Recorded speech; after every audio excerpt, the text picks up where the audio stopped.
Hey everyone, how's it going? And welcome back to a brand new video.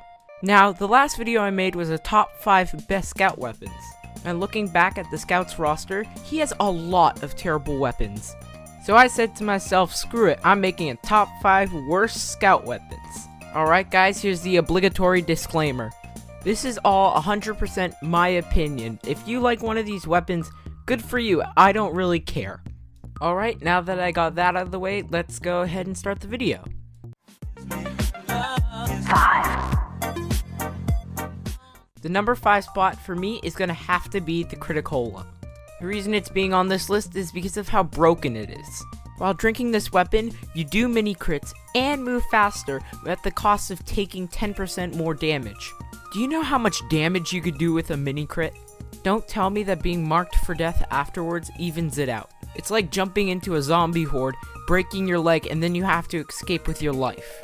This weapon itself isn't a bad weapon per se, but it ruins the game for everyone else around you, so that's why I'm gonna put this at the number 5 spot.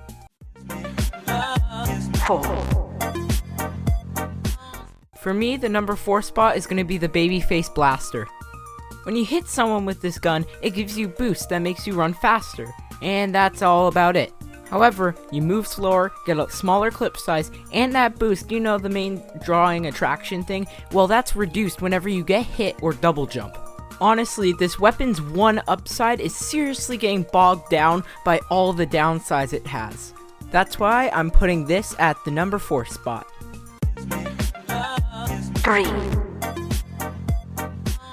The number 3 weapon for this list is going to be the I see a pattern now. When you fire with this weapon, each bullet can give you up to 5 health, but at the cost of a slower firing speed and 25% more damage done to you.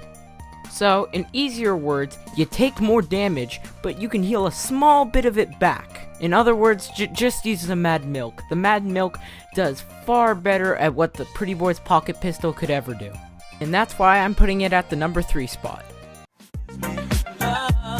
2. Okay, everyone and their uncle knows that this is going to be on the list. Ladies and gentlemen, I present to you the Sun on a Stick. This allows you to crit burning players, but at the cost of less damage.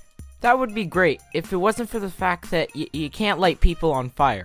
No, seriously, Scout has like no fire weapons. So, in other words, you gotta follow around a bunch of pyros, which completely ruins the point of a Scout. I could already see you typing in the comment section right now, Garchompula, why don't you only use it when there's a burning player around? But by that logic, you could be using such a great other weapon like the Atomizer or a fish on a stick! I mean, come on, that's amazing! Moral of the story is, unless you have like a team filled with nothing but pyros, don't use this weapon.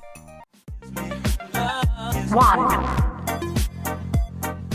The number 1 worst scout weapon in all of TF2 is the Rapp Assassin. When you first look at this weapon, it looks like a pretty good alternative to the Sandman. Like when you hit them with the ornament, instead of stunning like the Sandman, it instead causes bleeding. You know, like pretty standard stuff. Until you look at the bottom, like the bottom negative section, 65% less damage.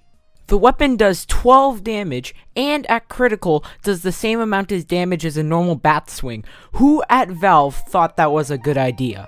With weapons like the Fan of War, it's kind of justified because the enemy is marked for death, but here, you have nothing. You just have an absolutely terrible weapon. My advice to you is just don't use it because it sucks a lot.